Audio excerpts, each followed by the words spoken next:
Tight end, right? Never mind. I was trying something new. It didn't work. You can go ahead and leave that in. What's up, boys and girls? Name code Dustin. Tight end rankings for the 2020 fantasy football season that is going to happen. Dustin's going to tell you about our other rankings and our Patreon, so go ahead and do that quickly, boss. So get onto our website. We're updating the rankings throughout the preseason. We'll have a cheat sheet on there, which is free, which is one more reason why you should go to our Patreon and help us out. We do want to shoot at least the waiver wire video during the season, but we'd like to bring in a little bit of money too. So we started Patreon. Click the link on the description. We're still kind of working out the details on how high it's got to go for us to shoot the videos, but we're just kind of seeing where we get, how much support. You want us to shoot videos during the year, show us some support. Give us some love. So if not, then we probably won't do it like we didn't last year. Let's talk some tight ends. Tight ends, tier 1, there's only 2. And there's a clear-cut 1 and 2. And that's Mr. Kelce and Mr. Kittle.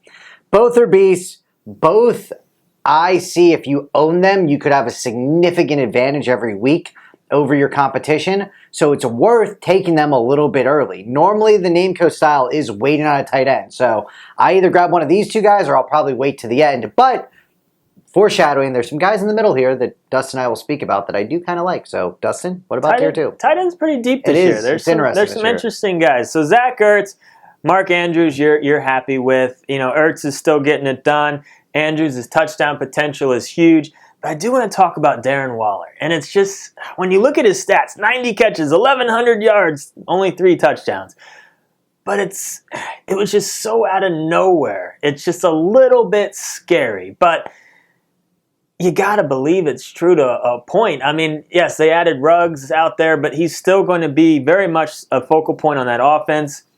And he only had 18 catches over his first 3 years in the NFL. He was battling some drug addiction and all this other stuff. But it's a nice comeback story. I'm rooting for him. I think he can certainly do what he did last year and maybe even add a few more touchdowns. So don't be completely afraid of him just because it came out of nowhere. All right, tier 3. I'm allowed to talk about 2 people. There's only 2 people in tier 3, so guess what? I'm going to talk about both these people. First one is Evan Ingram. The thing about Evan Ingram that we last year said, listen, based on that offense, rookie quarterback, they're going to have to be targeting the tight end a lot. This year, not much has changed. It'll probably happen again. And last year, he only played 8 games because he got banged up. If you were to double his stats and say he played 16, he's looking at very similar stats to what Zach Ertz did. So who we have ranked, number 3? So therefore, just Ingram's the kind of guy that, should he stay healthy, I think he's going to get a lot of targets. He's going to move the chains. I don't think he's going to have double-digit touchdowns, but he could be solid in a PPR format. Next, Hunter Henry. With Rivers gone, Henry's talent is great. We all know that. Everyone's always loved Henry. He's going to break out. He's great. Rivers gone just makes him a little bit more of a question mark. Could Tyrod target him a lot? Certainly.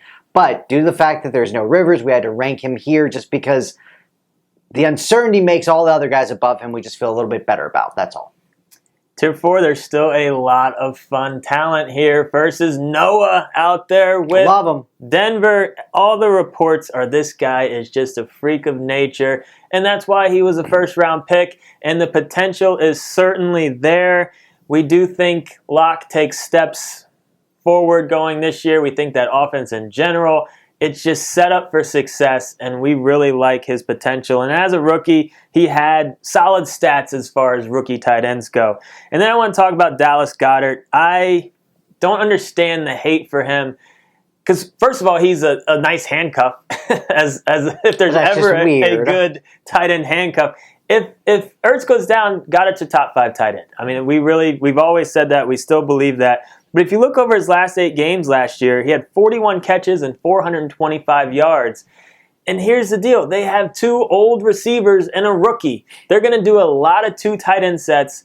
They are going to move the chains with their tight ends. And I think Dallas Goedert, even with a healthy Ertz, will be close to a tight end 1 from week to week.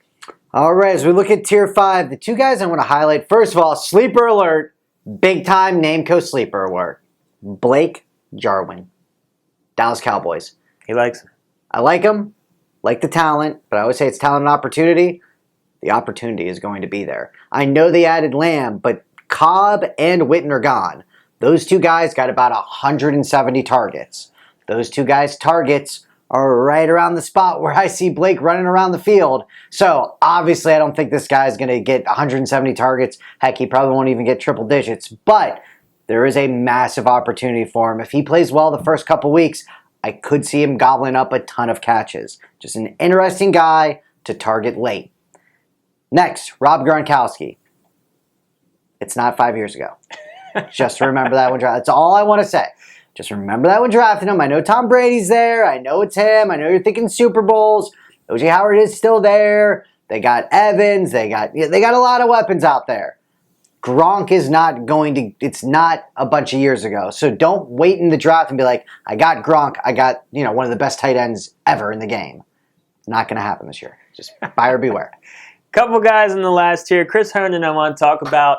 You go back 2 years ago, 2018, had over 500 yards and 4 touchdowns. He was looking like he was a very interesting guy coming into 2019, and some suspensions and some other stuff. Just don't forget about him. There was some excitement around him.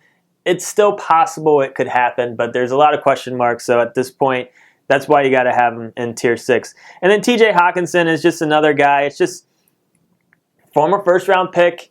And we always say it with tight ends. Sometimes it takes 4, even 5 years before they really fully become that fantasy tight end that you were thinking they could be when they were drafted.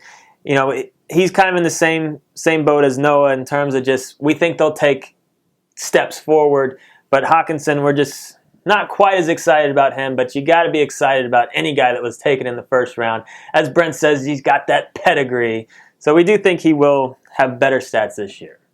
All right, so that's it. So check out all of our other ranking stats and videos. Obviously, I always say this, you didn't start with the tight end video, so you probably see the other ones.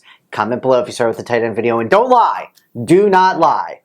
Maybe it's the first Nobody one ever starts with the tight end video. It's the same unless you argument post every it time. first. It's the same argument every time. This nobody does. Who's excited about like, leave some comments, hey, share. Maybe you could share a video with your friends. Like on Facebook maybe, tell other people. All right, you're sounding bitter.